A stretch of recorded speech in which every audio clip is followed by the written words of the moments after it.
বর্তমানে গোটা বিশ্বজুড়ে পরিবেশ দূষণ ভয়াবহ আকার ধারণ করেছে। প্লাস্টিক আর পলিথিনের অনিয়ন্ত্রিত ব্যবহার, সেই সাথে মানুষের অসচেতনতা, সব মিলিয়ে প্রতিনিয়ত খারাপের দিকে যাচ্ছে গোটা বিশ্বের পরিবেশ আর প্রকৃতি। বর্তমানে যে ধরনের দূষণ দেখা যাচ্ছে তার মধ্যে প্লাস্টিকের ভূমিকা সব থেকে বেশি। বিশ্বের প্রতিটি অঞ্চল, প্রতিটি দেশ অপচনশীল এই প্লাস্টিকের ভয়াল থাবায় আক্রান্ত।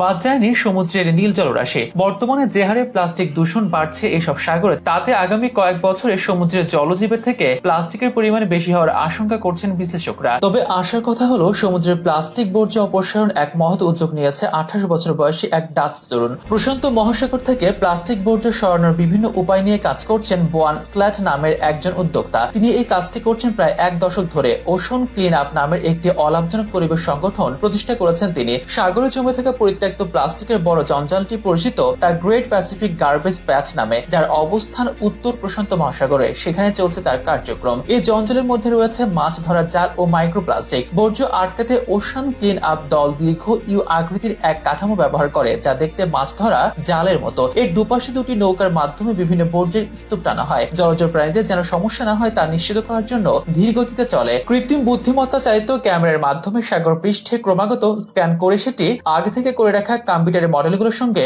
সমন্বয় করে দলটি। এর ফলে প্রশান্ত মহাসাগরের টার্গেট এলাকা থেকে প্লাস্টিক বর্জ্য অপসারণ করা হয়। সাগর থেকে তুলে আনা হয় এই প্লাস্টিক, পরে রিসাইকেল করা হয়। উদ্যোক্তা বোয়ান বলেন, এই ব্যবস্থার মাধ্যমে এখন পর্যন্ত প্রায় 200 টন সামুদ্রিক প্লাস্টিক পরিষ্কার করা হয়েছে। গত বছর শেষ নাগাদ সাগরের বর্জ্যের স্তূপ থেকে 1% তুলে আনা হয়েছে বলে দাবি ওশান ক্লিন অ্যাপের। এছাড়া সিস্টেম 3 নামে নতুন আরেকটি প্রযুক্তি উদ্ভাবন করেছে দলটি। 2.4 কিলোমিটার দীর্ঘ বিশাল এই প্রতিবন্ধক ব্যবস্থা চালু হবে শীঘ্রই। ওশান ক্লিন অ্যাপের অনুমান বলছে, এমন 10টি বিশাল আকারের সিস্টেম চালু করলে এই দশকের শেষে উত্তর প্রশান্ত মহাসাগরের 80% প্লাস্টিক বর্জ্য পরিষ্কার করা সম্ভব হবে। 2021 সালে করা কোম্পানির গবেষণায় দেখা গেছে, বৈশ্বিক সামুদ্রিক প্লাস্টিক দূষণের 80% উৎস বিশ্বের প্রায় 1000 নদী। নদীতে প্লাস্টিক আটকানোর সুযোগ না থাকলে নিশ্চিতভাবে সাগরে গিয়ে পড়ে। নদী থেকে বর্জ্য তুলে আনতে নিজেদের ইন্টারসেপ্টর নামে ব্যবস্থা ব্যবহার করে কোম্পানিটি। এই প্রযুক্তি পরিবর্তিত হয় নদীর প্রস্থ, গভীরতা, প্রবাহের গতি ও আবর্জনা ধরনের মতো বিষয়গুলোর উপর ভিত্তি করে। তাছাড়া বর্তমান বিশ্বের 11টি নদীতেও প্লাস্টিক আটকানোর কাজ করছে তারা। শেষ পর্যন্ত বিশ্বের